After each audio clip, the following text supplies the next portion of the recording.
Hi, my name is John Prestel, founder of the Peace of Justice Organization and the Father's Care Movement. I'm a recently divorced father of one beautiful 3-year-old daughter, and I spent over $30,000 in the family court system fighting against a very deliberate, intense effort to make me an every other weekend dad. The result of that was I have slightly more time with my daughter than most men who are taken through the family court system. That is unjust. No loving father should have to surrender a fortune for merely the chance to be a father to his child. And I'm here to make sure that no father has to go through what I went through. Now, I have spoken to many single fathers over the years, and what I know is that fathers care. We love our children. We love our children, and what I'm asking of all of us is for us to join together and allow the love we have for our children to make the Father's Care Movement a success. The goal is to have the child-father relationship be made a priority under the law, and to quickly achieve the justice that we've been very intentionally denied for decades. Now, if you ask any single father to highlight the most prominent injustices in the family court system, it is very likely that they will highlight the issue of child custody and child support. When I first started mapping out the strategy for this movement, I thought that I would need to separate the two, approaching the issue of child custody first and succeeding there before addressing the issue of child support. I thought this because I knew that the child support issue would naturally be met with the most resistance, simply because under current law, child support can be quite profitable because the money received can exceed the actual cost attributed to the child. So you can see why a movement to establish child support laws that require child support be based on actual cost, you can see why that will be met with fierce resistance. But after careful consideration, I decided that it would be disingenuous of me to approach fathers asking for their support in this movement without confronting both of the major issues, child custody and child support, at the same time. The two issues are too closely correlated to separate. During my divorce, my ex-wife told her attorney, she instructed her attorney, that she wanted to pursue me having the least amount of time with our child and pay the most amount of child support possible. Again, she told her attorney that she wanted to pursue me having the least amount of time with our child and pay the most amount of child support possible. So why did she put the subject of my time with our child and child support in the same sentence?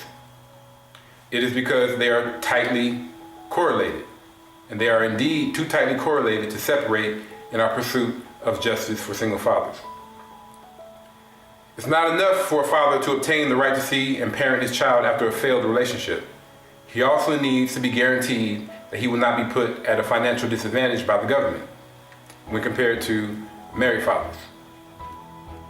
Under current laws, single fathers of all cultures are discriminated against by the government.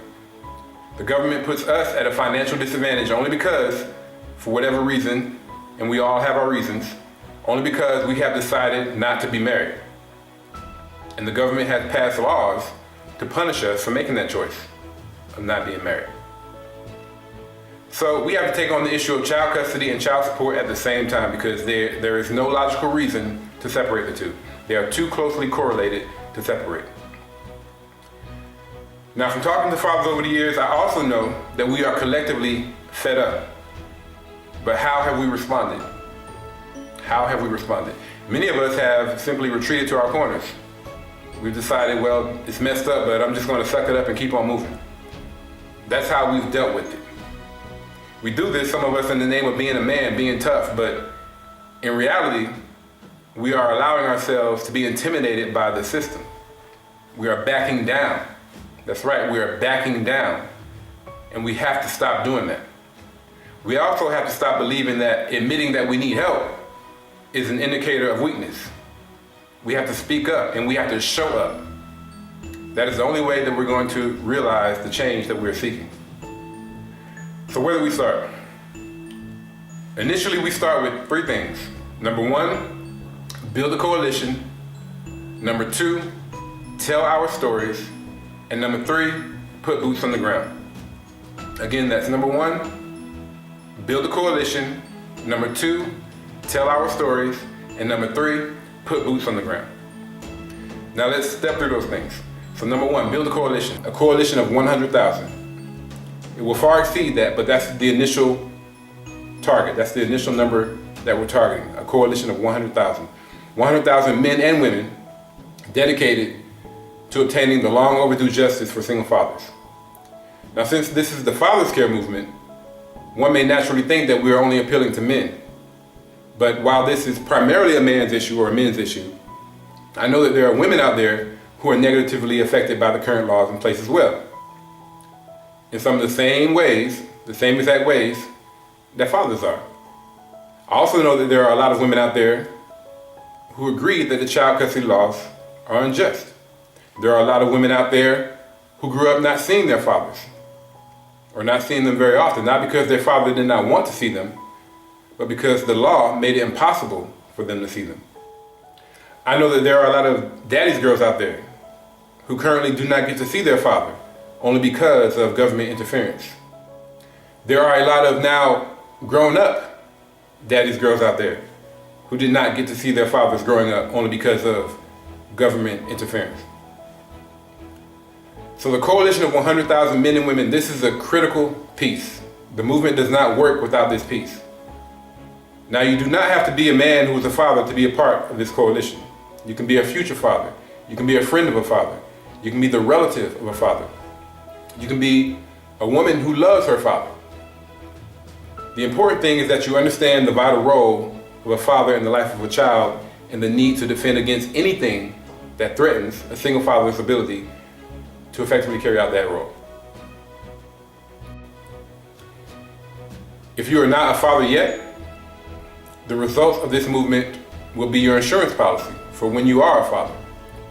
If you are a happily married father now, or a father in a happy, healthy relationship right now with the mother of your child, this will be your insurance policy in the event that the relationship fails. So that's number 1, build a coalition. Number 2, tell our stories. It is very important that we speak of the injustices hindering our ability to be a father to our children. Now, when we tell our stories, we have to be careful to tell our stories from a position of love.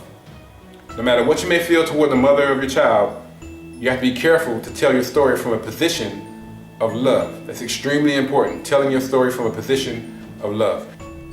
We will achieve justice through the love we have for our children, not through expressing the disdain that some of us may have toward the mothers of our children, nor through expressing the disdain for the system that perpetually rips children from the loving arms of their fathers, destroying relationships between fathers and their children. We have to suppress those feelings against the system and against the mothers of our children, if you have negative feelings toward her, and allow the love that we have for our children to shine through. That is what is going to allow us to achieve the justice that we're seeking. Telling our stories to one another in the world will depict just how rampant the problem is. Telling our stories will highlight the common threads between each of our stories, showing that all of our stories are chapters in the very same book. It will serve to galvanize the coalition. It will bring us together. I can't tell you how many times I've spoken to another father telling him my story, and he empathizes with me, feeling my pain and frustration just man to man. Or he can testify himself that he's been going through or has gone through some of the same things I have or similar, and I empathize with him. A connection is established. Those connections are critical to this movement. We have to tell our stories. The Me Too movement is built upon this, and it's one reason why it's been so successful. Women telling their stories. Me too, it happened to me too. It created incredible momentum, and that is what we have to do in this movement, the Father's Care movement. So again, tell your story, write it down, then go to the peaceofjustice.org website and submit it. Or you can email it to me and I will post it to the website for you. Or if you prefer to tell your story via video, make a video. Publish it on YouTube, email me the link, and I will advertise the link to your story or to your video telling your story on the peaceofjustice.org website. You can also post your story on my Facebook page. And remember, Tell your story from a position of love.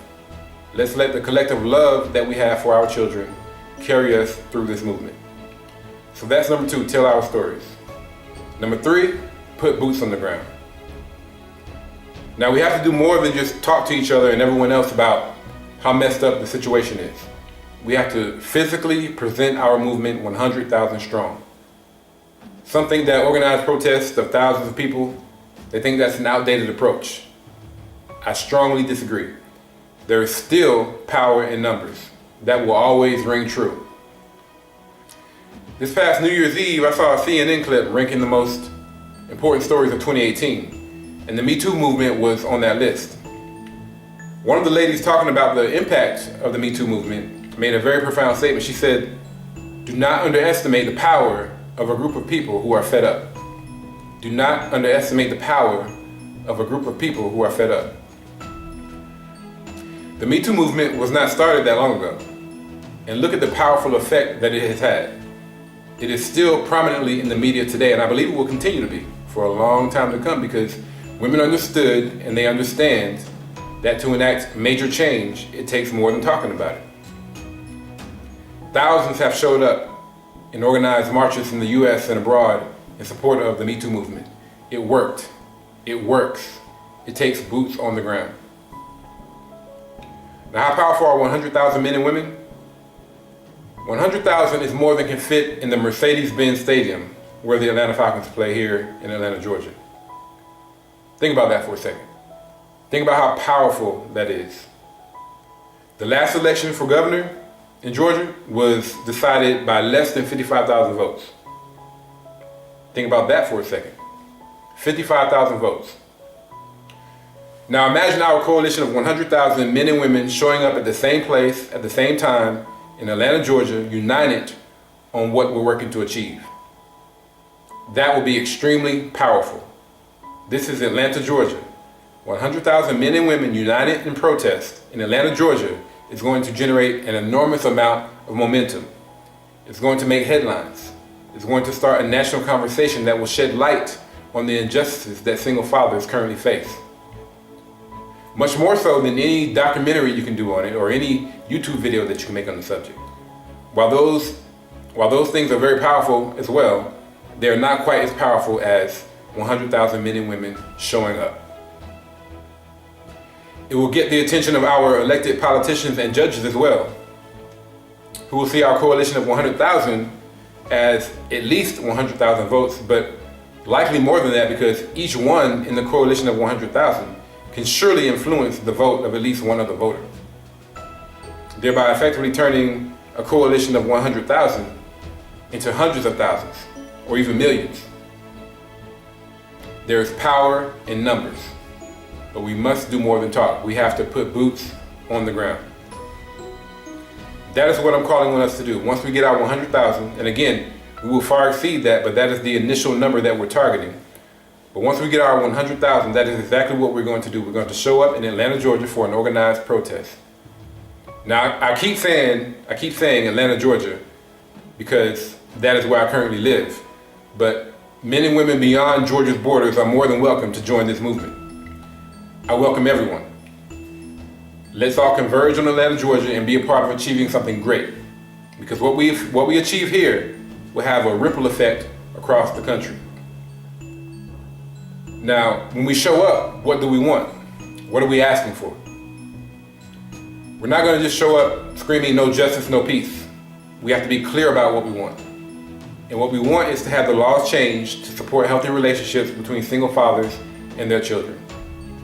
What we have now does the exact opposite of that. More specifically, we want 7 things. Number 1, we want 50-50 custody as a starting point. We want 50-50 custody as a starting point in child custody cases. We want the law to be written such that when deciding child custody, the court will presume 50-50 physical custody, and the law should be written to require specific circumstances to deviate from that. That's number 1. Number 2, we want the option to have child custody cases decided by a jury. Currently in Georgia, child custody cases are decided by a judge, and 80% of child support cases are decided in the mother's favor.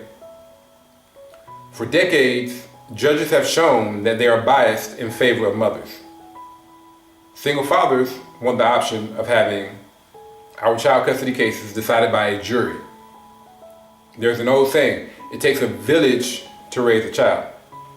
It does indeed take a village to raise a child, and the village should have a say. In court, the jury is the village. Number 3, best interest of the child standard changed to a standard of ensuring that justice is served. Well, how could you, John? How could you? How could you propose to change the best interest of the child standard? Well, hear me out. This is definitely going to take another video to explain, but hear me out. In short, the best interest of the child standard sounds great, but it's used in a very malicious manner. It is used in the way that some countries use children as combatants in war. Like sending a smiling child with a grenade in their pocket up to an adult soldier. They walk up to the soldier with a smile on their face and then kaboom! Everybody's blown up. Now in court, it plays out like this. It's in the best interest of the child. Kaboom! You pay $2,000 a month in child support for one child. It's in the best interest of the child. Kaboom! You can only see your child every other weekend, or not at all. That is how the best interest of the child standard is used in court, except it is 1,000,000,000 times worse because it is your child. What are you going to do if your own child runs up to you smiling with a grenade in their pocket? Like any good father, you're going to try to take the grenade out of their pocket, before it explodes. Unfortunately, too often, before it can be retrieved from their pocket and thrown away, it explodes in the form of a destroyed or severely maimed relationship between the child and the father. And that is why the best interest of the child standard needs to be changed. Our Pledge of Allegiance ends with justice for all. And we want the standard for child custody cases to be changed to justice for all. That should be the standard, justice for all. Number 4, we want equal rights for single parents. We want the same rights that married parents enjoy. Married parents have the liberty to allocate resources to their children as they see fit. Married parents have the liberty of not having the court system get involved in the business of raising their children unless it is shown that the married parents have been negligent towards their children. We single parents, we want the same liberty. When married parents receive a raise, they have the option of saving every dime of their increase in pay. But when a single parent on child support gets a raise or receives a raise, the government forces that parent to spend to spend more money on the child, denying the parent the right to save the extra money. When a single parent is blessed with a raise, they should have the option of saving every dime of that raise just like a married parent can. Number 5, we want equal rights for single parents who pay child support. Now, in the previous equal rights issue, I was comparing married parents to single parents. Here, I'm comparing the two parents who are under the child support order. The man and the woman who have a child together. The parent receiving the child support has the choice of being able to spend less on the child in order to save money for any reason. If, for example, they want to save an extra $200 per month because maybe they're saving up for a vacation or something like that, well, they can choose to cut some expenses, some childcare expenses. They can look to find a cheaper daycare. They can look to find cheaper healthcare. They can cut some extracurricular activities or find some cheaper extracurricular activities. They can choose to do that and save money. Those who have to pay the child support, they want the same choice. If the person who's paying child support, those who are paying child support, if they come up on hard times and they need to save a couple $100 for a few months,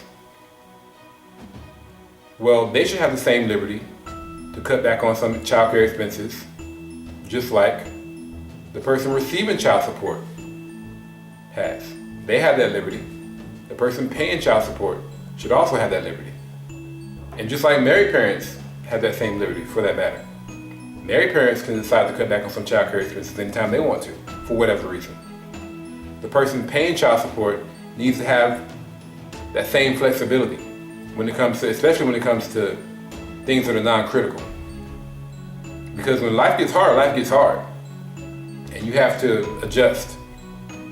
If you need to find an extra $200 somewhere, you gotta find it. If you need to save an extra $200 somewhere, you gotta find it so you can save it. Find somewhere you can save that extra $200. When those receiving child support receive a raise, they have the choice of saving every dime of the increase in their paychecks. Those paying child support do not have that same choice. When a person who is paying child support receives an increase in pay, the government forces them to increase expenditures on their child. And this puts them at a significant financial disadvantage compared to the person receiving the child support. Those who have to pay child support want the same rights that the receivers of child support have. When a person who pays child support receives a raise, they deserve to have the right, to have the option, to save every dime of the increase in their paychecks, just like those who are receiving the child support. Number 6, we want child support to be based on actual cost, not a percentage of income. Single fathers should not have to pay more than what it costs to buy the products needed to support their child or children. Food, clothing, healthcare, childcare. We should not have to pay more than what it costs to provide those things. Now, this is also an equal rights issue. Married fathers are not forced to spend on their child or children based on a percentage of their income. Single fathers should not be forced to either. Number 7, we want both parents to be financially responsible for 50% of what it costs. We want both parents to be financially responsible for 50% of what it costs to buy the products needed to support their child or children, no matter how much either of the parents makes, unless one of the parents is in poverty and the other is not. This will prevent child support costs from getting out of control, and it will make it much less likely that anyone can make money by receiving child support. But instead, both parties have to work to make their money. We've all heard about the crazy amounts of child support that celebrities pay. Like Britney Spears, for example. She currently pays Kevin Federline, the last time I checked, $20,000 per month. $20,000 a month for their 2 children. That is about $240,000 a year. And Kevin is actually taking her back to court because he wants more. He wants $60,000 per month of child support, which is $720,000 per year. He argues that he makes less than 1% of what Britney makes. He says Britney makes somewhere around $34 million per year, and he only makes $3,000 per month. So therefore, Britney should pay him $60,000 a month in child support, essentially so that when the children are with him, they can live the lifestyle that Britney can provide when they're with her.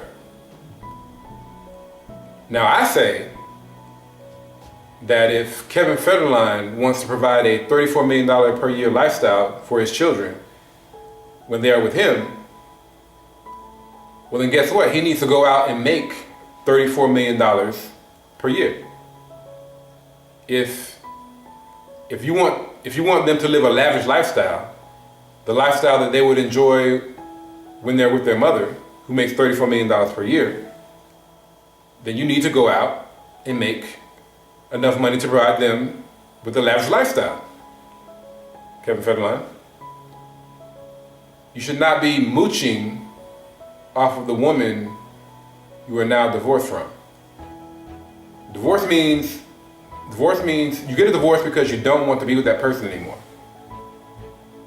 You want to cut ties. You want to cut financial ties, emotional ties, mental ties, sexual ties, spiritual ties. You cut those ties. But the way that the law is written now, it is written so that the financial tie to to the person you're divorced from can remain intact. The financial tie can remain intact. And there's an avenue, there's a conduit to essentially siphon the wealth of the person you were married to into your own bank account through the child that you have together. It is legal extortion. Extortion is legal in the United States. You can extort someone through children. What else can that be described as? Where Kevin Federline is using his children to currently get $240,000 per year from Britney Spears and is seeking $720,000 per year from Britney Spears for child support. For child support. No child in the world needs that much money to be taken care of. No child in the world. Now, Britney, even though she is rich, should be required by law to provide the essentials for her children. To pay for the essentials, just like married parents are required to. Married parents are required to pay for the essentials. They're not required to pay for anything else. Now Britney being rich, it is likely that she'll pay for a lot more anyway. But the law should not dictate that she pays for anything extra than the essentials. It should be her choice. Because as a married parent, married parents have that choice. Single parents should have that choice as well. They should have that choice as well. So I got off on a little tangent there talking about Britney Spears, but that is what we want, those 7 things. That is what we want, the 7 things that we went through. Now, there's a lot to talk about that I'm going to follow up on in subsequent videos, but let me leave you with this. We cannot wait. Some will say that things are changing slowly but surely, just hold on. We cannot wait. My daughter is 3 years old. She's 3 years old as of January 16th. And this is a little bit cliche, but I can remember cutting the umbilical cord like it was yesterday. In just 15 short years, she'll be 18. And as the laws are currently written, at any time, the court can order that I see her once every other weekend or even not at all.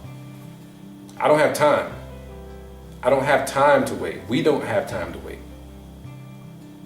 There are already organizations out there that supposedly focus on these issues, and some of them have been around for a long time. I know one of them that has been around for at least 20 years.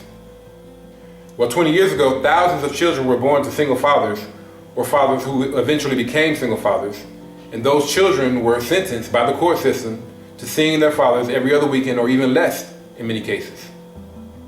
How far have we come in 20 years? Not far at all. The same stories that I heard from single fathers 20 years ago, when I was 19 years old, are the same stories I hear now as a 39-year-old. And now my story is one of those stories. We have not come far at all. We have to do something different. What has been done for the past 2 decades, 3 decades, 4 decades, it has not taken us far enough. It is time to enact a different approach to achieve a different result. And it starts with the coalition of 100,000 men and women. Please join us, the Father's Care Movement. We love our children, and that love will carry us to obtaining justice for all single fathers. For decades, the court system has been responsible for unapologetically destroying relationships and destroying any real chance of a relationship between single fathers and their children. We single fathers love our children, and we deserve better. Our children deserve better. They deserve to have healthy relationships with their fathers. We cannot wait. The time to act is now. We must be bold, we must be brave, we must be persistent. Please go to my website, peaceofjustice.org, that's P-E-A-C-E of justice.org, and sign up to join the coalition of 100,000. You can also get there through peaceofjustice.com, that's P-E-A-C-E of justice.com, and again, sign up to join the coalition of 100,000. My contact information is posted beneath this video. You'll find me on Twitter, Facebook, Instagram, of course my website that I just mentioned. My email address is also posted below the video. You can contact me on whatever platform you prefer. Again, please join the movement, the Coalition of 100,000. Go to my website, sign up to join the Coalition of 100,000. Let's get moving.